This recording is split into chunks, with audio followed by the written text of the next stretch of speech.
안녕하세요. 최종원입니다. 오늘 한국은행이 무제한 유동성 공급을 발표를 했습니다.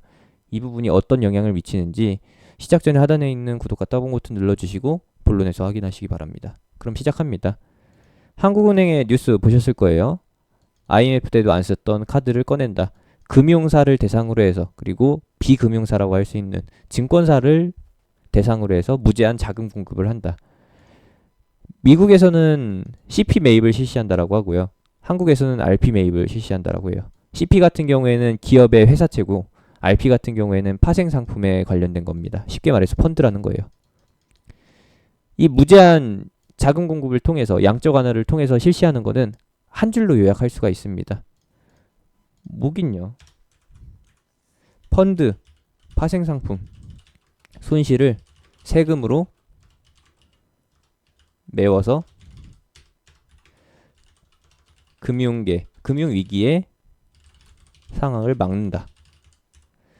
대신 부정적인 면도 있습니다. 후유증이라고 하죠. 뒤에 돌아올 거는 재정적자 확대의 가능성이 높아지기 때문에 추후에 세율이 올라간다. 국민들의 등골이 한 번 더 휘게 되는 상황 100%입니다. 아쉽게도 뉴스들이 무엇을 의도하는 것인지 모르겠지만 표면적인 부분이 굉장히 작게 나타나고 있어요. 실제로는 빙산의 일각이 너무 작게 드러났고 감춰져 있는 부분, RP 손실에 의한 금융위기, 조용히 묻혀가고 있다라는 겁니다. 이게 한번 터지게 되면은 어마어마해요. 왜 어마어마하냐? 단적으로 제가 예시를 들어드릴 건데요. 이번에 문제가 됐었던 대신증권 파생상품 손실, 그 뉴스를 보고서 찾아봤다라는 겁니다. 미국 주가 연계 상품의 손실과, 그리고 이 뉴스에서 다 포함시키지 않은 유가 연계 상품, 그리고 해외 증시 연계 상품의 ELS 상품, 펀드 상품이 대규모 손실을 입었다라는 거예요. 뻔하죠. 에어부산이라고 하는 기업도 라인 펀드에 200억을 투자했는데 이번에 어마어마한 사태가 터지면서 하락장이 출현이 되면서 위기가 닥쳐왔다라는 겁니다. 원금 손실이라는 거예요. 그래서 뭐 대신증권의 펀드 상품 발행 이력을 무작위로 찾아봤는데요. 2017년도께 150페이지에 가 있습니다. 150페이지에 해당하는 모든 게 펀드 발행이 아니라 설명서, 투자 모집 하나랑, 그리고 증권 발행 실적 보고서랑, 그리고 뭐 일괄 신고 추가 서류라고 하는 부분과, 그리고 또 하나 추가되는 부분이 있는데 총 4종류의 공시가 요 안에 녹여져 있어요. 내용을 보시면은 가관이라는 걸 느끼실 수가 있습니다. 상품은 유로 지수와 연계되는 상품과 홍콩 지수와 연계되는 상품, 그리고 미국 지수와 연계되는 상품으로 구성이 되어 있고 고위험의 원금 비보장형입니다. 즉 고객의 손실을 회사 쪽에서 책임을 지지 않는다라는 것이죠. 대신에 본인들이 투자한 금액도 손실을 입으면은 책임을 질 수 없다라는 거예요. 그러면 어떻게 되겠어요? 본인 내 여유자금 가지고, 자본을 가지고서 굴리는데 여기서 손실을 입게 되면은 기업이 휘청이게 되겠죠. 원금 손실이 하기 때문에. 그 상황이 하나둘씩 속속들이 나타나고 있다. 대신증권뿐만 아니라 많은 증권사들이 이와 같은 상황에 직면해 있습니다. 하나를 찝어봤는데 규모가 50억이고요.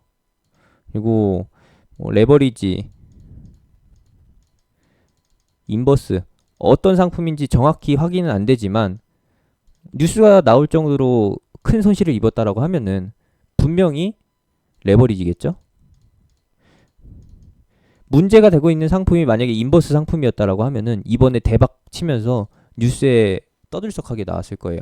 어디 증권사 무슨 펀드 상품 이번 하락장에서 펀드 수익률 대박, 이 다음 상품 준비돼 있다, 가입하세요, 이런 식으로 광고를 낼 텐데 현실이 그게 아니라는 거죠. 2017년도에 나왔던 이 펀드 상품의 만기가 2020년 올해입니다. 그러면은 정확히 3년 후에 만기잖아요. 그러면 2017년 상반기에 마감했던 접수받았었던 발행했었던 펀드 상품 올해 상반기에 만기라는 겁니다. 대략적으로 펀드 상품이 1년에서 3년 단기로 운영이 되는데 그러면은 2017년도에 3년짜리로 3년 만기로 발행됐던 거, 그리고 2018년도에 2년 만기로 발행됐던 거, 그리고 2019년도에 1년 만기로 발행됐었던 펀드 상품들이 만약에 전체 다 손실이라고 하면은 올해 상반기에 그 손실들이 한 번에 터지게 되면서 뭐예요? 금융위기가 온다라는 거죠. 한두 푼이에요? 하나당 최소 몇억 몇십억에서 많게는 몇백억 단위인 것도 봤어요. 제가 뒤져봤는데 무작위로 찍는 겁니다. 찍은 거예요. 그냥 대충 찍어봤습니다. 이것도 50억이네. 만기 2020년. 조금 더 뒤로 돌아가 볼까요? 과거로. 2017년 4월 걸로 가보겠습니다. 이 중에 4분의 1이 펀드 상품 발행 실적 공시인데 어마어마하죠. 요거는 유로와 미국 지수입니다. 유럽과 미국. 거의 2천만 달러인데 2천만 달러면 얼마예요? 200억이 넘는 규모의 상품이라는 겁니다. 만기 언젠가요? 만기? 곧 돌아오네?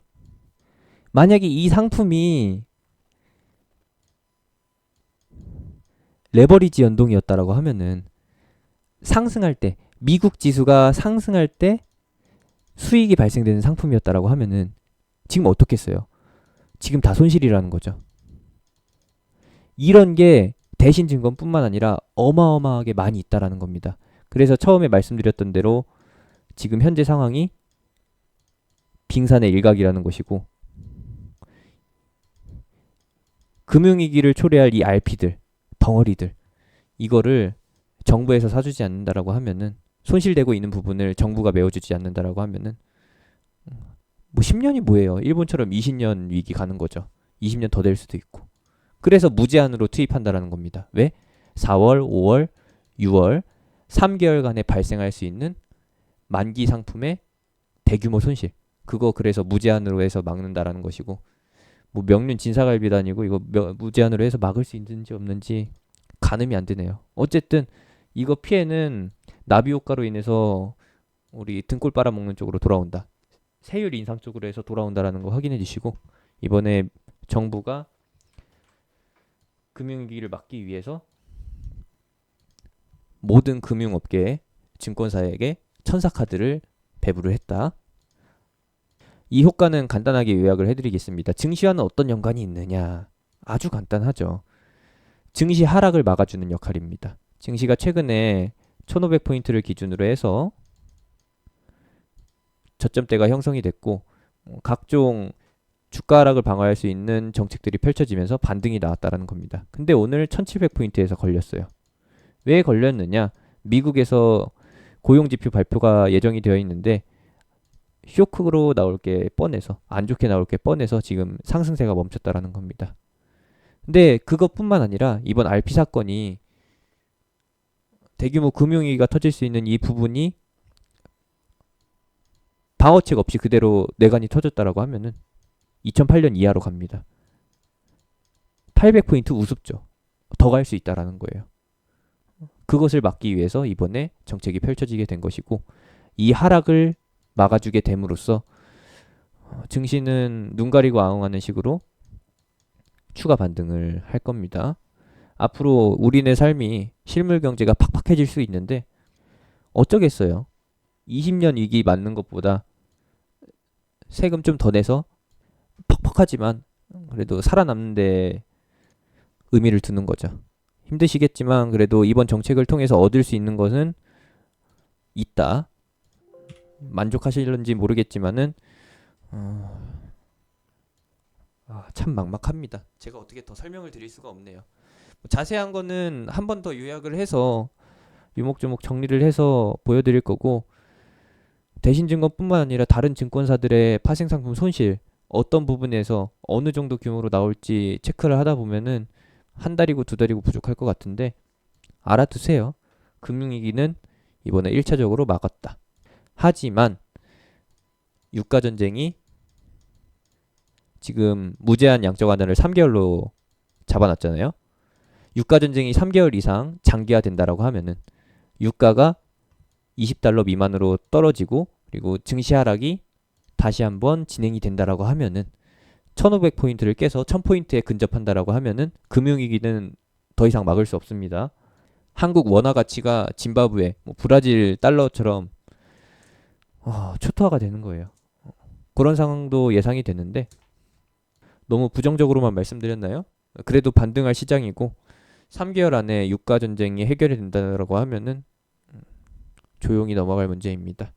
제발 부디 사우디와 미국이 감사나비에 성공해서 러시아까지 감사나비에 성공해서 이 문제가 종결되었으면 합니다.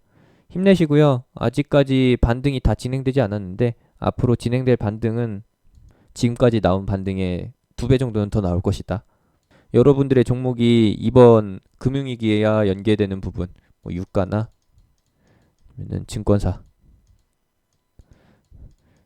RP와 관련된 부분이 아니라고 하면은 분명히